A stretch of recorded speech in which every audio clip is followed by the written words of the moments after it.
여러분, 안녕하십니까? 오늘도 역사의 뒷골목에서 정의를 찾는 삼천갑자입니다. 여러분은 매국노 하면 누가 가장 먼저 떠오르시나요?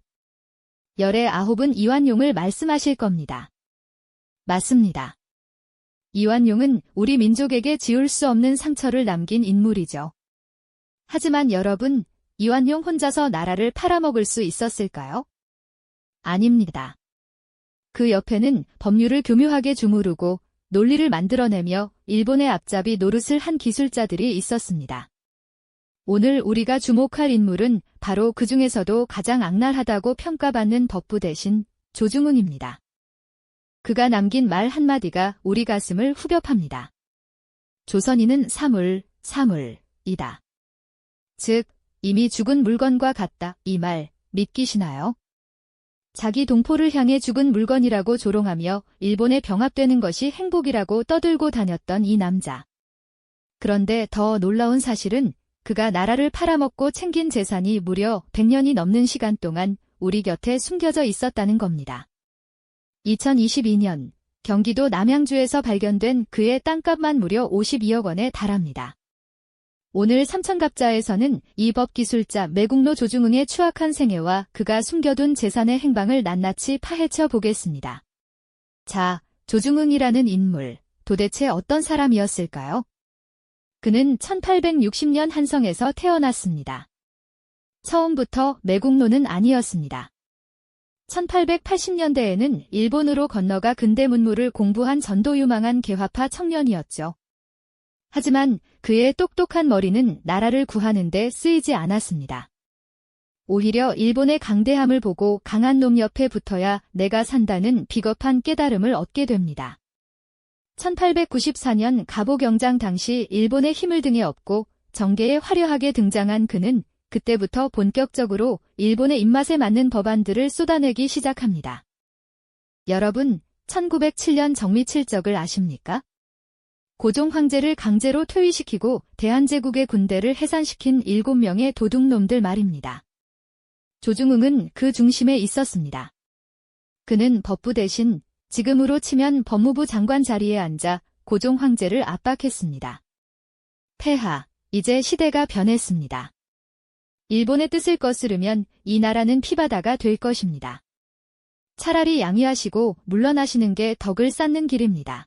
신하라는 작자가 왕에게 할 소리입니까? 그는 일본 통감부의 지시를 받아 고종을 폐위시키는 법적 논리를 만들고 한일 신협약 체결을 주도했습니다. 더 기가 막힌 건 그 다음 행보입니다. 나라를 지키기 위해 일어난 우리 의병들, 기억하시죠? 전국 각지에서 낫과 곡괭이를 들고 일본군에 맞섰던 그 영웅들을 조중웅은 어떻게 대했을까요? 그는 법무부 장관이라는 직위를 이용해 체포된 의병장들에게 가혹한 처벌을 내리라고 고종에게 건의했습니다. 을사오적을 처단하려 했던 자객들에게는 종신형과 유배형을 선고하며 일본의 안녕을 지키는 사냥개 노릇을 톡톡히 했습니다. 우리 민족의 영웅들을 법이라는 이름으로 난도질한 겁니다. 이런 공로를 인정받아 그는 일본으로부터 어떤 대접을 받았을까요? 1907년에는 훈 1등 우길대수장을 받았고 1910년 나라가 완전히 망하자 일본으로부터 자작자귀를 수여받습니다. 뿐만 아니라 지금 가치로 수십억 원에 달하는 은사금 10만 원을 챙겼고 죽을 때까지 중추원 고문으로 활동하며 매달 엄청난 연봉을 받아 챙겼습니다. 그 돈으로 그는 무엇을 했을까요? 우리 백성들은 굶주림에 허덕일 때 그는 그 돈을 일본의 전쟁 사업인 동양협회나 정우회에 기부하며 일본군의 승리를 기원했습니다. 정말 피가 거꾸로 솟는 이야기가 아닐 수 없습니다. 그의 망언은 여기서 그치지 않습니다. 당시 일제의 기관지였던 매일신보와 반도시론에 그는 이런 글을 남깁니다. 조선인은 사물이다. 일본에 병합된 것이야말로 조선인에게 주어진 최고의 행복이다. 여러분, 어떻게 사람이 이럴 수 있습니까? 자기를 낳아준 조국과 동포를 죽은 물건이라 부르며 침략당한 것이 축복이라고 말하는 이 남자의 머릿속에는 오직 자신의 안위와 돈밖에 없었던 겁니다. 1917년에는 순종 황제가 일본 천황을 아련하고 돌아오자 조선 역사상 전무후무한 영광스러운 일이라며 찬양하는 글을 신문에 대서특필하기도 했습니다. 그런데 여러분, 조중흥이 죽은 지 100년이 지난 지금 왜 우리가 이 남자를 다시 불러내야 할까요? 바로 그가 숨겨둔 재산 때문입니다. 조중흥은 자신이 매국 행위로 번 돈이 훗날 몰수될 것을 대비해 아주 치밀한 수법을 썼습니다. 자신의 후손들을 모아 급조된 조씨 종중 명의로 땅을 교묘하게 돌려놓은 것이죠. 개개인의 이름으로 땅을 가지고 있으면 환수당하기 쉬우니 종중 땅인 것처럼 위장해 법망을 피하려 한 겁니다. 하지만 정의의 눈은 결코 잠들지 않았습니다. 2022년 2월 28일 삼질절을 하루 앞두고 광복회는 놀라운 발표를 합니다. 경기도 남양주시 일대에서 조중흥의 후손들이 종중 명의로 숨겨둔 땅 2필지 약 11만 6,500제곱미터를 찾아냈다는 소식이었습니다. 이 땅의 공시지가만 약 52억 원에 달합니다. 100년 넘게 매국노의 후손들이 대대손손 누려왔을 그 땅이 법률 전문가였던 조상 조중흥의 꼼수 덕분에 지금까지 보존되어 왔던 겁니다. 광복회는 즉각 이 땅을 법무부에 국가 귀속 신청했습니다. 시청자 여러분, 여기서 우리가 주목해야 할 점이 있습니다. 조중흥은 단순히 일본에 붙어먹은 배신자가 아니라 법을 알고 이용한 지능범이었다는 사실입니다. 그는 나라를 팔아먹는 조약을 만들 때도, 의병을 처벌할 때도, 심지어 재산을 숨길 때도 법률이라는 무기를 사용했습니다.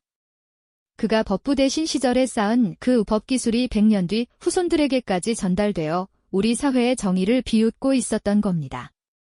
우리 40대, 50대, 60대 시청자 여러분. 여러분은 자식들에게 어떤 나라를 물려주고 싶으신가요? 나라를 위해 목숨 바친 독립운동가의 후손들은 지금도 단칸방에서 힘들게 사시는 분들이 많습니다. 반면 조상 덕에 수십억, 수백억 재산을 누리며 대대손손 떵떵거리는 친일파 후손들의 소식을 들을 때마다 우리는 참담함을 느낍니다. 하지만 오늘 이 조중흥의 52억 땅 환수 소식은 우리에게 작은 희망을 줍니다. 아무리 치밀하게 숨겨도, 시간이 아무리 흘러도 진실은 반드시 밝혀지고 정의는 제자리를 찾는다는 것을 보여주기 때문입니다. 조중흥은 죽기 직전까지도 일본으로부터 극진한 대접을 받으며 부귀영화를 누렸습니다. 1912년에는 한국병합기념장을 받았고 1915년에는 일본 국왕의 즉위기념장까지 받았습니다. 그는 자신이 이겼다고 생각했을 겁니다. 자신의 후손들이 그 땅에서 영원히 풍요롭게 살 것이라 확신했을 겁니다. 하지만 2022년 우리 국민의 끈질긴 추적 끝에 그가 숨겨둔 땅이 세상 밖으로 드러났을 때 조중흥의 매국 시나리오는 드디어 마침표를 찍게 되었습니다. 여러분, 오늘 이야기는 여기서 끝이 아닙니다. 아직도 우리 주변에는 우리가 찾아내지 못한 조중흥 같은 인물들이 남긴 이 검은 유산들이 도처에 널려 있습니다. 광복회가 찾아낸 남양주의 땅은 빙산의 일각일지도 모릅니다. 우리가 역사를 공부하고 이런 매국노들의 이름을 기억해야 하는 이유는 다시는 이런 비극이 반복되지 않게 하기 위함이며 억울하게 뺏긴 우리 민족의 자산을 끝까지 되찾아오기 위함입니다. 오늘 삼천갑자에서 다룬 조중흥의 실체 어떠셨나요? 조선인은 죽은 물건지라며 비웃던 그가 정작 자신은 죽어서도 땅 한 평 지키지 못하고 국민의 심판대 위에 올랐습니다. 이것이야말로 진정한 역사의 인과응보가 아닐까 싶습니다. 영상을 마치기 전에 한 가지 더 말씀드리고 싶습니다. 이 영상을 보시는 우리 시니어분들, 여러분의 관심이 바로 정의를 바로잡는 힘입니다. 주변 분들에게 이 이야기를 공유해주세요.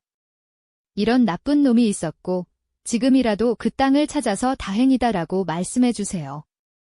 우리의 기억이 살아있는 한 매국노의 땅은 이 땅 어디에도 발붙일 곳이 없을 것입니다.